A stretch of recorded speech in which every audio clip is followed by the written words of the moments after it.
के वसूलों को लेके, उनके सिद्धांतों को लेके अपने गांव, अपने गरीबों के बीच में काम करते आ रहा है। मेरे भाइयों, आज जो क्षेत्र में बोलते हैं कि धीरज सिंह के 12 बजे रात फोन करवाई तो कहां से पहुंच जाए, ये अगर हम लोग को सीख मिला है किसी से तो माननीय राम विचार नेताम जी से मिला है। जो राम विचार नेताम जी का सपना है, तन समर्पित, मन समर्पित और ये जीवन समर्पित, आज हम लोग उसी को अपने दिल के गहराइयों में उतार के कंटिन्यू अपने क्षेत्र में, अपने गांव को अपना घर समझ के, अपने क्षेत्र की एक एक माँ बहन को अपना माँ बहन समझ के, अपने गांव के लोगों का दुख को अपना दुख समझ के, आज कहीं बेटा बन के तो कहीं भतीजा बन के इस क्षेत्र में कंटिन्यू काम करते आए हैं। और आप लोगों को कभी हम लोग के कार्यकाल में माननीय राम विचार नेताम जी के नेतृत्व में कभी शिकायत का मौका नहीं मिला होगा कि धीरज सिंह भारतीय जनता पार्टी का कोई कार्यकर्ता जो माननीय राम विचार नेताम जी के नेतृत्व में अपना काम कर रहा है, वो कभी कोई शिकायत का मौका आप लोगों को नहीं दिया होगा। जब जब हमारे लोगों के ऊपर अन्याय हुआ है, जब जब हमारे गरीबों का हक को छीनने का काम किया है, तब तक माननीय राम विचार नेताम जी हम लोग के क्षेत्र में 10 साल से कोई भी निर्वाचित पद में नहीं है। लेकिन इसके बाद भी न उनका प्रेम कम हुआ, न लोगों के प्रति उनका विश्वास कम हुआ।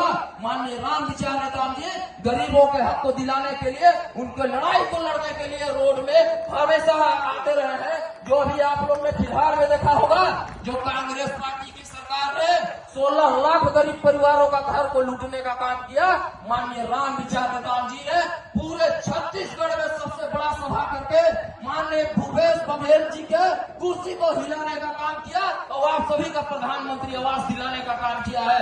ऐसा हमारे राम विचार नेताम जी का कुशल नेतृत्व हमारे क्षेत्र के लोगों को मिलता रहा है। आज 2005 की उस स्थिति को याद कीजिए जब राम विचार नेताम जी गृह मंत्री थे, नक्सलियों का दल चलता था पूरे जिला में, पूरे क्षेत्र में, पूरे प्रदेश में। 5 बजे के बाद बलरामपुर का शहर का लाइट नहीं जलता था। अपने घर के सामने WLL का डब्बा का एंटीना कोई नहीं लगाता था। भाइयों, नक्सली का वो खौफ था। मैं तो यहाँ तक बोलूंगा कि आज जो पुलिस वाले अपने शरीर में वर्दी सजा के घूमते हैं, मेरे जाबाज पुलिस वाले भाइयों, उस समय वो नक्सली का खौफ था कि पुलिस भी सुरक्षा के हिसाब से वर्दी पहन के गांव में नहीं घुसता था। आज अगर वो सबसे निजात मिला है और उनसे अगर बाहर निकालने का काम किया है तो माननीय राम विचार नेताम जी ने किया है। राम विचार नेताम जी का एक ही सपना था, एक ही संकल्प लिया थे।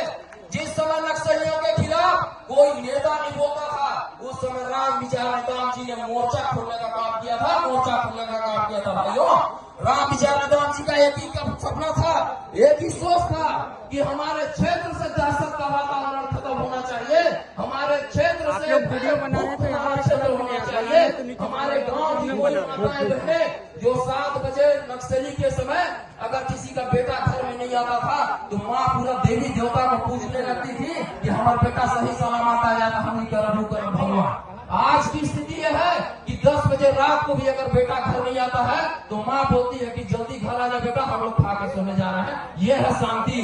उस समय मैं बताना चाहूंगा कि उस समय हर माँ जो अपने मांग पे सिंदूर सजाती है, हर बहन जो अपने मांग पे सिंदूर सजाती है, उस सिंदूर का रक्षा करने का जिम्मा माननीय राम विचार नेताम जी ने उठाया था। भाइयों, राम विचार नेताम जी ने उठाया था।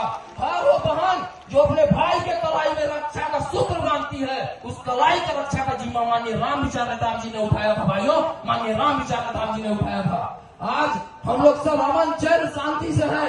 मैं आप लोगों से यह कहना चाहता हूँ कि 10 साल से हम लोग तड़प रहे हैं। 10 साल से हम लोग के बीच का कोई खूंटा मजबूत नहीं है जो अपने क्षेत्र को दमदारी के साथ काम करा सके और लोगों का सेवा भाव कर सके। आज समय आया है कि आज हम लोग को अपने बीच का खूंटा मजबूत करने का समय आया है। भाइयों, जब एक महिला आके बोलती है ना कि भैया देखनी 1 घंटा से खड़ा ही पटवारी घर के दरवाजा नीचे पलक भीतर खाना खा है, उस समय लगता है कि धरती फट जाए, हम लोग समा जाए।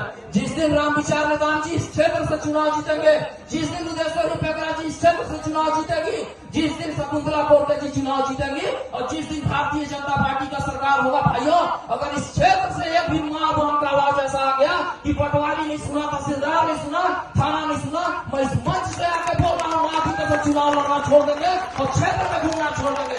कभी आप लोगों का ऐसा शिकार का मौका नहीं मिलेगा। आप सभी से मेरा यही कहना है कि आने वाले समय में जो गरीबों को अपना घर परिवार समझे, जो अपने गांव को अपना घर समझे, ऐसे पार्टी को आप बहुमत देके भारी मतों से विजयी बना चिताइए राम विचार नेताम जी को, शकुंतला फोरते जी को, माननीय उदयश्वरी पैकरा जी को इतना भारी मतों से जिताइए। तो मन फूल छाप में बटन दबा के इतना भारी मतों से जिताइए कि पूरे छत्तीसगढ़ में बलरामपुर जिला का नाम सबसे ऊपर लिखना चाहिए। और बलरामपुर जिला का जब भी नाम आएगा, बलरामपुर जिला का जब भी नाम आएगा मेरे भाइयों मेरी माताओं, तो यहाँ के नेताओं के साथ साथ वहाँ के विधानसभा पूरे बलरामपुर जिला के माता बहन मेरे भाई मेरे बड़े बुजुर्गों का नाम सबसे ऊपर रहना चाहिए और मेरे कार्यकर्ताओं का नाम सबसे ऊपर रहना चाहिए। आज मैं ज्यादा कुछ नहीं कहूंगा। मैं यहाँ पे आया, मेरे सभी युवा साथी जो इतना तेज चिलचिला के धूप में भी यहाँ खड़े हैं, मैं सभी युवा मोर्चा के जाबाज कार्यकर्ता जो मेरे दूर दराज से है, सभी मेरे युवा कार्यकर्ता, आप लोगों का जोश, आप लोगों का जज्बा देख के चंद लाइन इस लोगों के साथ मैं अपनी बाड़ी को यहीं पे बजा दूंगा।